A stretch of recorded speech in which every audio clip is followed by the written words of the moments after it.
Bom dia, alunos, tudo bem?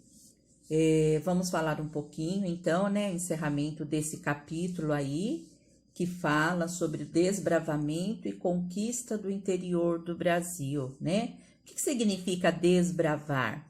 Desbravar é explorar territórios até então desconhecidos. Eu espero que vocês já tenham finalizado a leitura, feito, né, realizado aí as questões. Então, agora, uma atenção especial para o que a professora vai fazer o fechamento e também a correção das questões, tá? Algumas questões que estiverem pendentes, aí organizem elas na apostila para a gente poder fechar o capítulo, certo? Então, eu vou retomar um pouquinho com vocês, eu não vou ler, tá? Os textos da apostila, mas eu vou retomar um pouquinho com vocês aí até então, né? O que ficou da leitura, qual que é a reflexão que vocês fazem, tá? Primeiramente, gente, a expressão entradas e bandeiras e monções também, né? Ela é utilizada para designar o que, genericamente? Os diversos tipos de expedições que foram empreendidas na época do Brasil colônia. E elas tinham alguns fins, né, tão diversos como os de simples, o quê? Que era o mais simples. A exploração do território, a busca de riquezas minerais, a captura ou o extermínio de escravos indígenas e até mesmo os escravos africanos, tá? E de maneira geral, né? Como que a gente considera a finalidade aí das chamadas entradas? Elas tinham a finalidade de expandir o território, elas eram financiadas, né, pelos cofres públicos e tinham o apoio do governo colonial, que era, né, o governo colonial em nome lá da coroa portuguesa, tá? Ou seja, elas eram as expedições organizadas pelo governo de Portugal. Então, nesse caso, não é o privado, tá? O privado, as iniciativas particulares, aconteceu com as bandeiras. Elas foram as iniciativas particulares que com os recursos próprios, então elas não utilizavam os recursos, né, do governo de Portugal. Eles utilizavam os recursos próprios e buscavam a obtenção do lucro, né, e seus membros, eles ficaram conhecidos como bandeirantes, tá? Já as monções, elas eram as expedições fluviais paulistas, tá? Fluviais por quê? Porque elas eram feitas através do rio, tá bom? Elas partiam lá de Porto Feliz, nas margens do rio Tietê, e com destino a áreas de mineração em Mato Grosso, com a finalidade o quê? De abastecê-las. As canoas levavam mantimentos, ferramentas. Vocês observam aí na imagem, né? Essa imagem no monumento às bandeiras, que tem a canoa que representa as monções, tá? Elas levavam ferramentas, armas, munições, tecidos, instrumentos agrícolas e, inclusive, escravos negros, entre outras mercadorias, para serem comercializados nos povoados, tá? Na volta traziam principalmente o ouro, né, e peles, e há que se considerar ainda o aspecto particular desse extrativismo das chamadas drogas do sertão. Vocês viram aí as drogas do sertão, né? Que era o nome dado para as ervas, as especiarias, né? Que eles encontravam, muito apreciadas pela Europa. Como o exemplo aí que foi citado, o urucum, tá? O guaraná, que é uma planta. Vocês sabiam que o guaraná é uma planta, né? E também em busca do apressamento do aprisionamento do próprio indígena, tá? Essas expedições dos bandeirantes, elas tiveram uma importância crucial para o povoamento, a diversificação das atividades econômicas e, inclusive, né, a expansão territorial do Brasil colonial. Então, ao longo dessas trilhas, né, percorridas aí dos caminhos abertos pelos bandeirantes, foram surgindo diversos povoados. as bandeiras que percorreram o litoral à procura do ouro, partindo de São Vicente, eles foram dando origem às vilas de Itanhaém, Iguape, tá? Aqui, tudo o litoral sul. Paranaguá, Laguna, Desterro e entre outras. E a penetração no sertão deu origem às vilas, né? E arraiais como Cuiabá, Vila Rica, Diamantina e entre outros, tá? O que elas possibilitaram também, essas expedições? Foi a questão da descoberta das riquezas minerais, que vocês vê lá no final do capítulo, né? Como que o ouro, a prata e o diamante, que são o que? Os metais preciosos que deram origem ao novo ciclo econômico da exploração colonial. E o êxito dos bandeirantes, principalmente, né, na descoberta desses metais preciosos, fez com que a coroa portuguesa passasse a financiar muitas expedições com o objetivo de encontrar essas riquezas minerais e então explorá-las, né, como alternativa e a crise econômica provocada pelo declínio, quando aconteceu o declínio da produção do açúcar, tá? E aí, enquanto as entradas respeitavam os limites territoriais fixados pelo Tratado de Tordesilhas, né? Esse tratado ele dividia as terras do continente americano, né? Entre Portugal e entre a Espanha. E as bandeiras, elas geralmente ultrapassavam essa fronteira em direção às regiões sul, norte, centro-oeste, tá? E lá em 1580 e 1640, Portugal ficou sob o domínio espanhol. E durante esse período, também conhecido como a União das Coroas Ibéricas, a Espanha, ela governou Portugal e todos os seus domínios. E aí, nessa época, os bandeirantes eles não encontraram resistências quanto a ultrapassar as Tordesilhas. E quando Portugal se libertou, né, do jugo espanhol, o território brasileiro ele havia se ampliado significativamente. Aí as bandeiras deram origem às narrativas épicas, mitos e lendas, e sobre o desbravamento e a conquista do sertão brasileiro, que hoje fazem parte do simbolismo regional. E embora, né, elas tenham sido responsáveis pela escravização, pela dizimação de inúmeras etnias indígenas e pela destruição de muitas missões, porque isso aqui é uma consequência, tá, do desbravamento, e de destruição também de missões jesuíticas, os bandeirantes, eles são retratados como homens heróicos. Tem aí uma questão no capítulo aí que faz essa pergunta, que pede para vocês refletirem. Então, eles ainda são retratados como os heróicos, portadores de coragem, bravura, o espírito aventureiro, principalmente isso, né? Que penetraram na mata e desbravaram aí a vastidão do interior até o então desconhecido, né?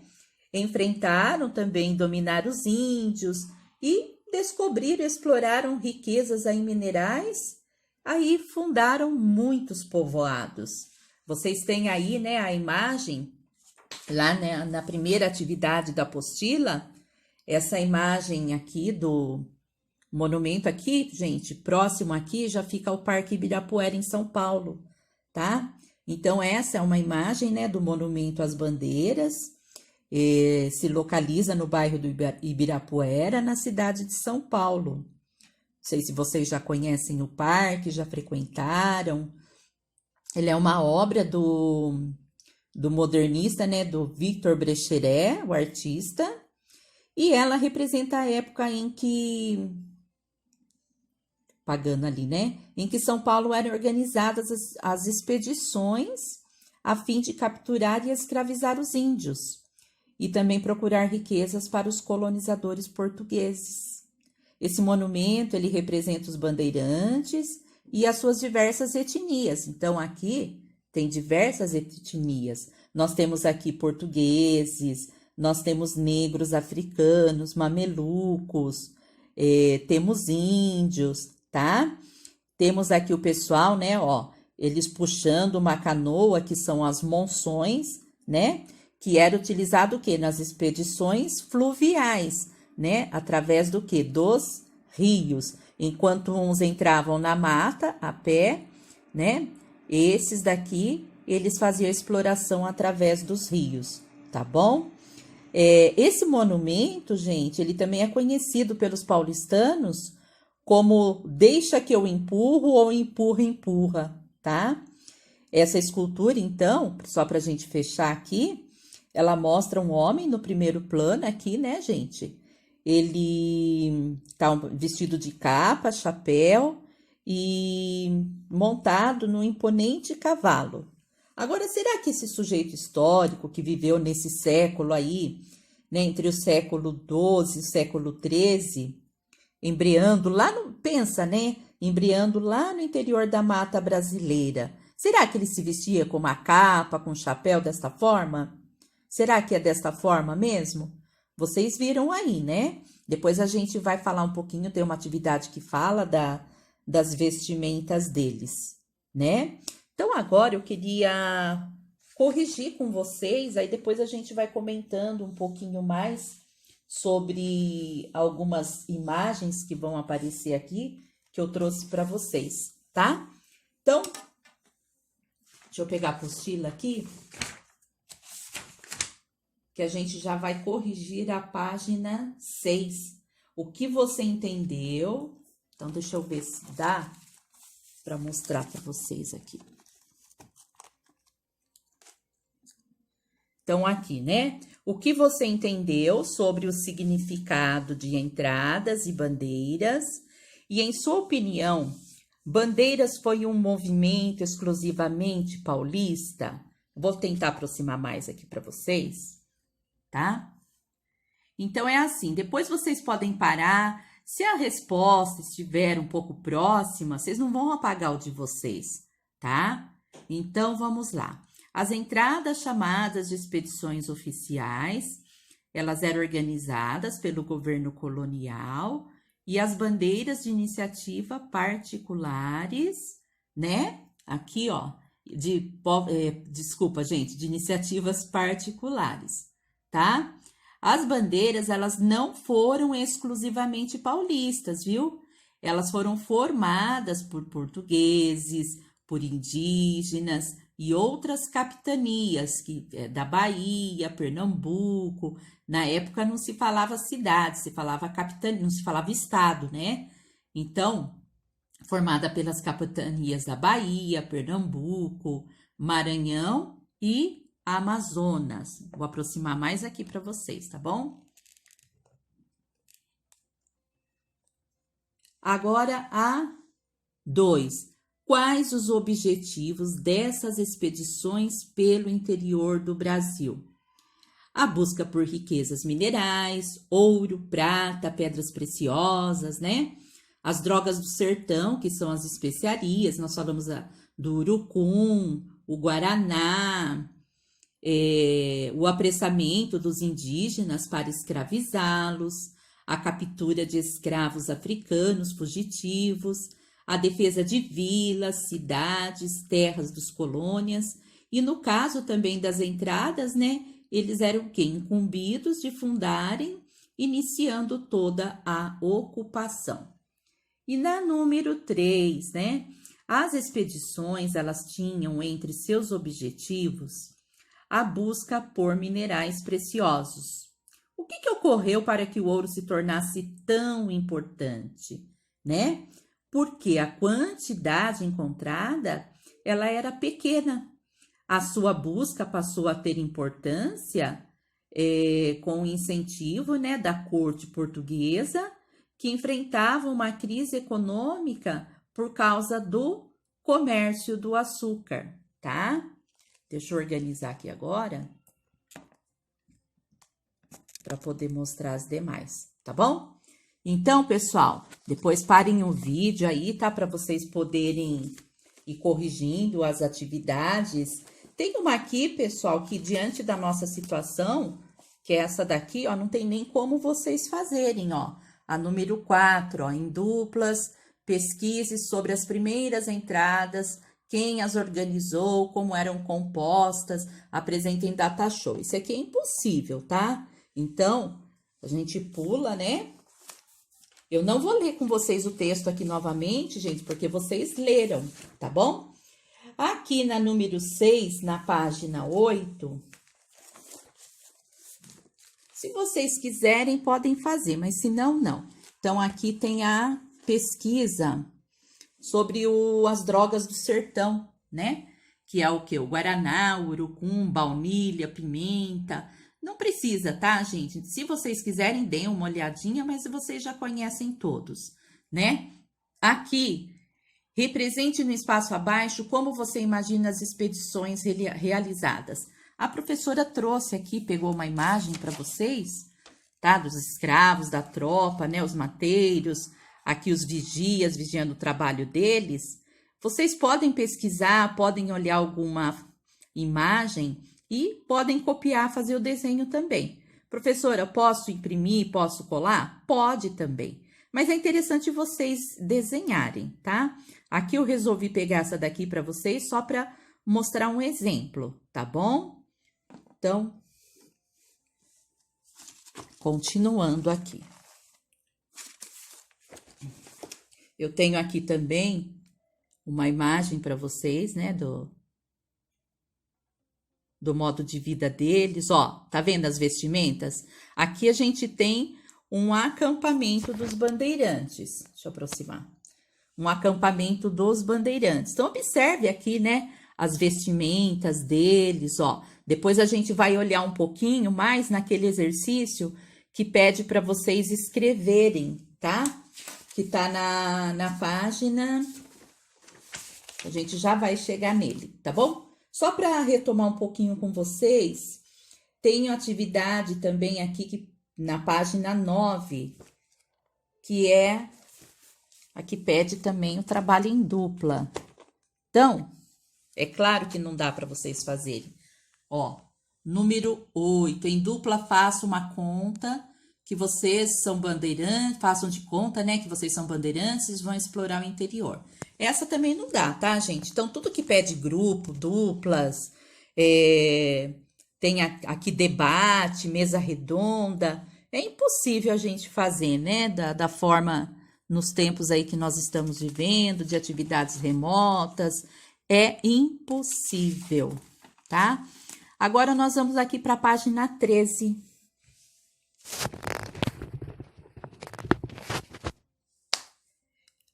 Para vocês completarem aí, né, com a origem do nome, né, das bandeiras e dos bandeirantes, o sucesso de uma bandeira, os integrantes, né, e o papel da tropa.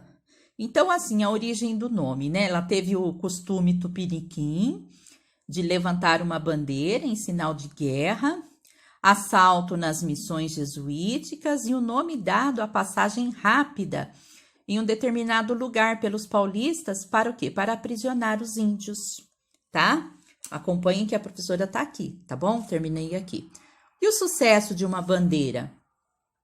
Possuir um experiente sertanista, que é o cabo da tropa, o capitão do arraial, que saiba comandar um capelão, né? É um ser de negócio familiar, e possuir alferes, um escrivão, mulheres também, índias ou mestiças. E os integrantes, né? E o papel dessa tropa? Eram os escravos indígenas, geralmente o que? Os guaranis, os carijós, e auxiliares das tropas, e também os encarregados de combater e de aprisionar índios, cozinhar, carregar mantimentos no sertão.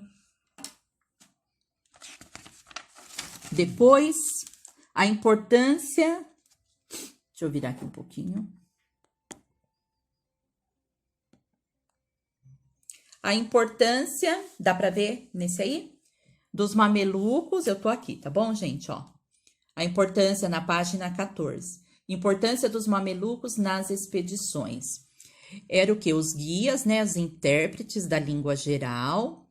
Era o que? Servir de isca, conhecimentos baseados nos astros e rastros, técnicas de caça e pesca, classificação da flora e fauna, técnicas de construção de embarcações e mareagem de rios.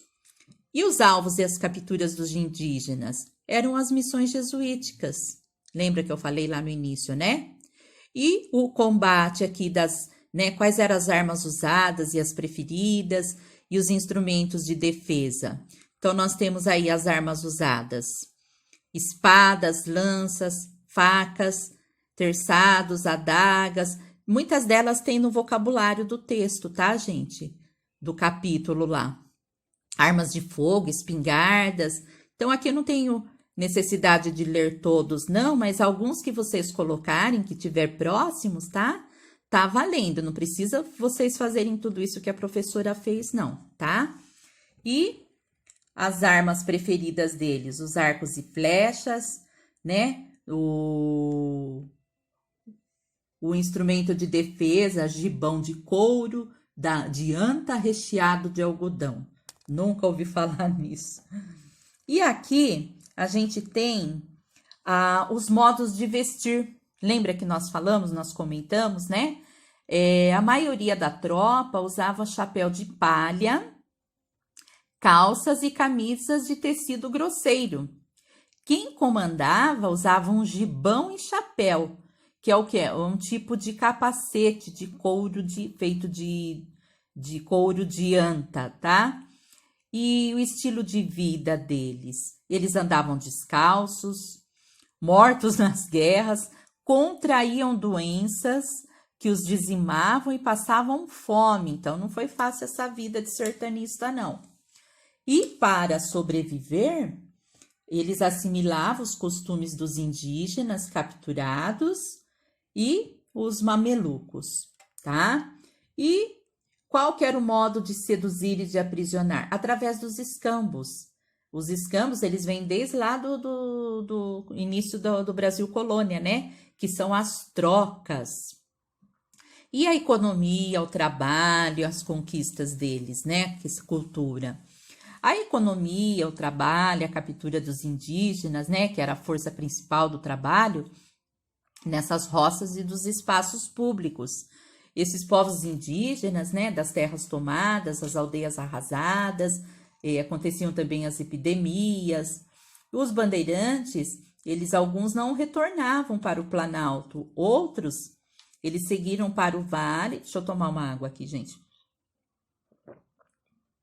Seguiram para o Vale de São Francisco e outros combateram os tapuias e os quilombolas, né, no Nordeste, tá? E a língua geral deixa de existir e alguns indígenas e bandeirantes acabaram fazendo fortunas, tá? Aí, pessoal, depois tem a número 10. Pesquise e escreva no seu caderno como você imagina. Então, essa vocês é pessoal, tá?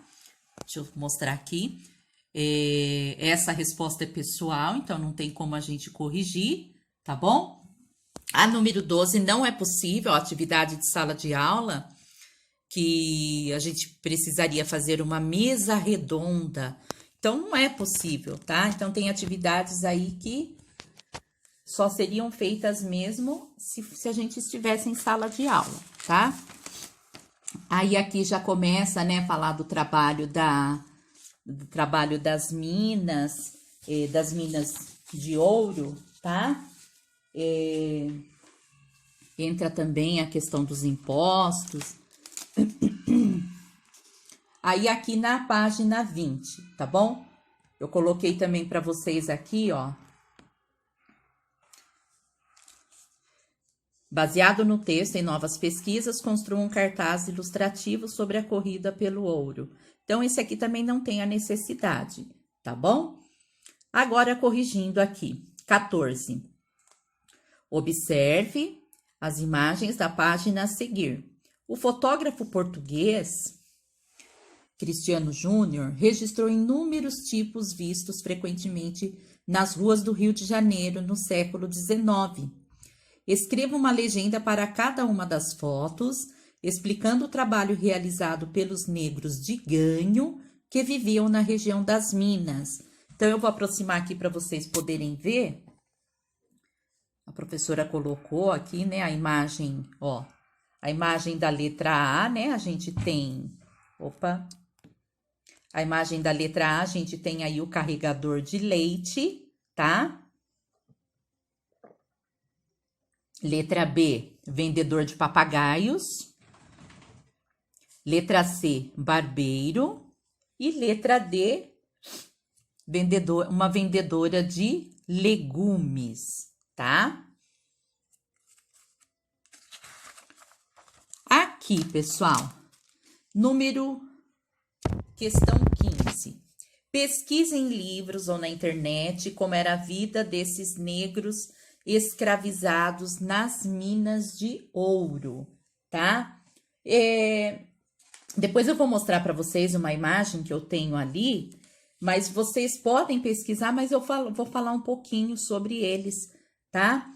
Esses escravos, eles passavam a maior parte do tempo com as pernas dentro d'água, eles eram mal alimentados e frequentemente eles eram castigados com violência, com muito espancamento e chibatadas, tá? Calcula-se que um escravo minerador, ele trabalhava de 7 a 9 anos e devido a essas más condições de vida, eles morriam de doenças como disenteria, malária, infecções pulmonares e até em acidentes nas minas. E de início, os negros, eles procuravam o ouro que estava depositado nas margens, né, no leito dos rios. Deixa eu mostrar para vocês a imagem aqui.